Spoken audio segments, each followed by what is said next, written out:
I wanted to address a few things before moving forward.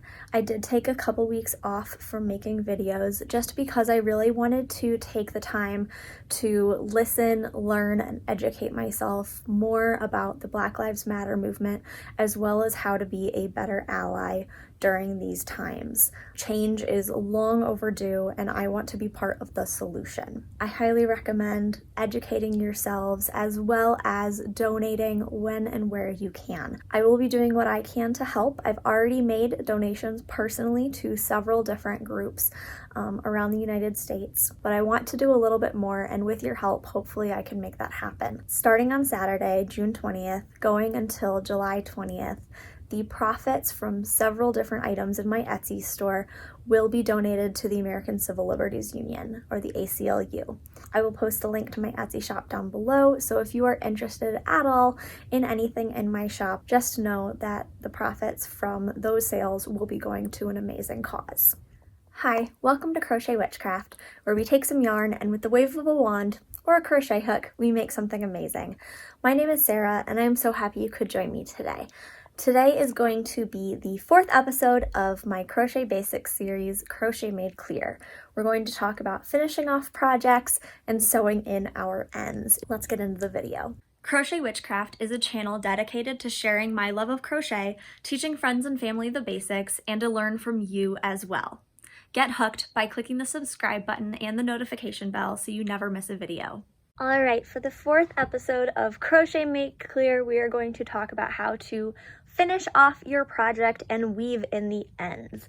This video is not going to talk about blocking, which is where you use a variety of methods in order to shape a item that has been crocheted or knitted into a specific shape or certain dimensions. This is just going to talk about the bare basics of how to tie off your project and how to weave in those ends so that they do not come undone.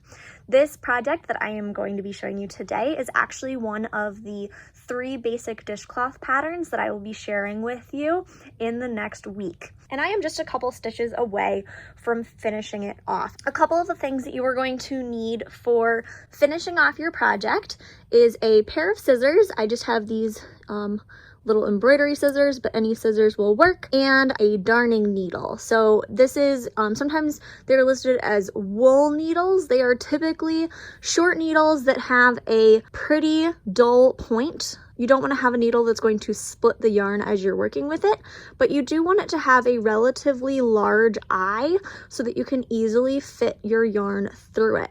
Now, I highly recommend buying these in a set that comes in a little tube like this that you can stick in your bag. I am notorious for losing my darning needles. The other advantage to buying a set that comes in a tube is that a lot of times you can find ones that come in a wide variety of sizes. So here there are some smaller ones that will work better for lace weight yarn, as well as some longer needles. So something like this will work for a variety of different projects, and your little case will just make it that much easier to not lose them all. So this is the mesh stitch dishcloth pattern that I will be offering a video tutorial for in about a week. This dishcloth and 2 other patterns will be included in that video. This one I did work up with Lily Sugar and Cream yarn, which is a size 4 worsted weight cotton, and this is the colorway Over the Rainbow. I really like how all these little spurts of color are just patterned throughout. This is going to be really nice in the summer in my kitchen. So I am just a couple stitches away, so I'm going to remove my stitch marker.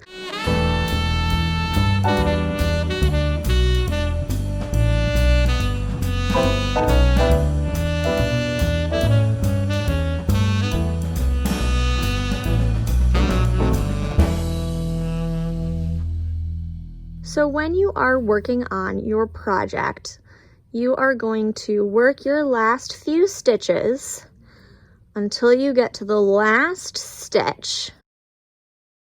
So the last stitch I worked was this single crochet. I'm going to chain 1, which remember is that yarn over, pull through.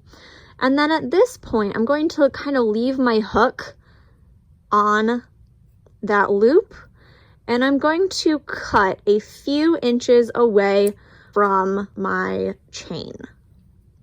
At this point, I'm going to essentially act like I'm going to chain again with this loop, but I'm going to pull it all the way through. So you end up with something that looks kind of like this. It kind of looks like you have a loose chain. Now, if we pull, you see that we kind of start to have a knot form.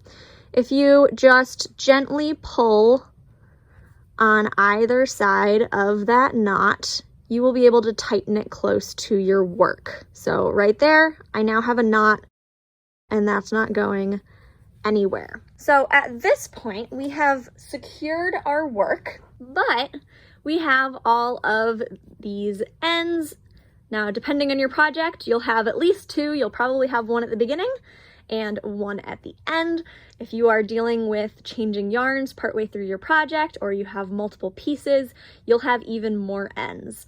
Now, I highly recommend that you weave in your ends as you go, although this is going to be something that is a do as I say, not as I do. I am horrible at sewing in my ends because I just hate it. You can choose to work with whatever end you want, but you'll also see that this is kind of why we want to pick a slightly shorter needle, and we always want to have a long yarn tail when we do our original slip knot before we do our initial chain, and why we want to cut a few inches of yarn at the end of our project. We don't really want to just cut the yarn off and leave that knot there, just because it will be more likely to come undone. So one of the things that makes crochet and knitting more secure is by weaving in the loose ends. So you're going to do that by just threading your yarn end onto your darning needle, and then I recommend going in between the stitches.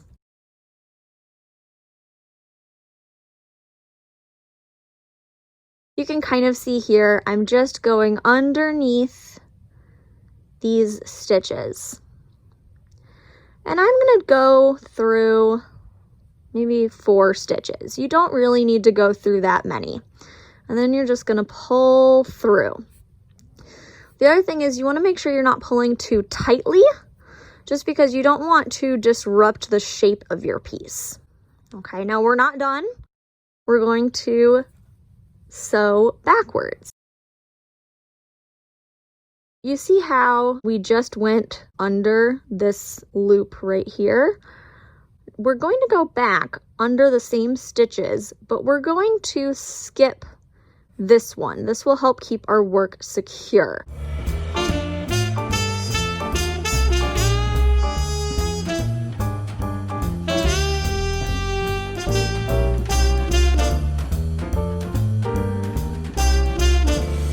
And then just for good measure, I'm going to go back one more time. And again, I'm not going to go back under the last loop I came through. I'm going to skip it.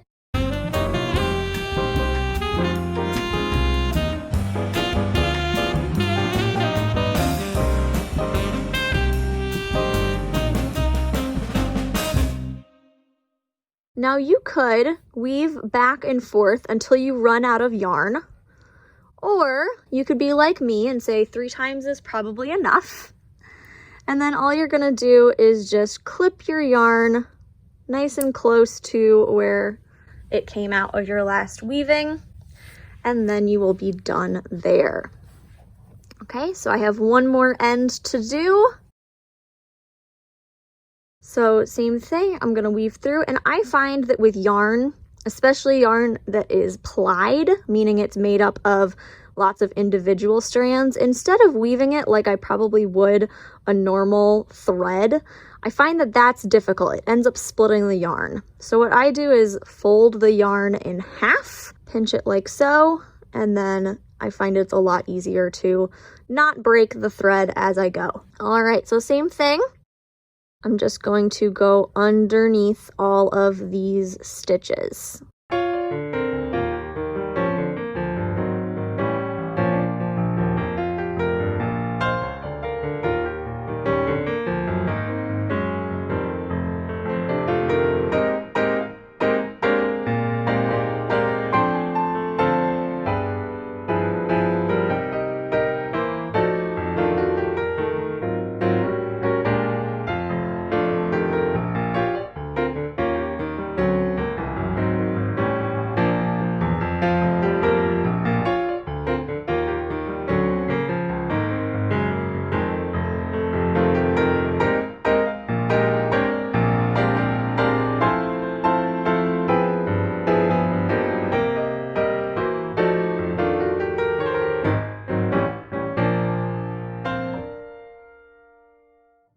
So typically if you go back and forth 3 times, that's going to be really, really nice and secure.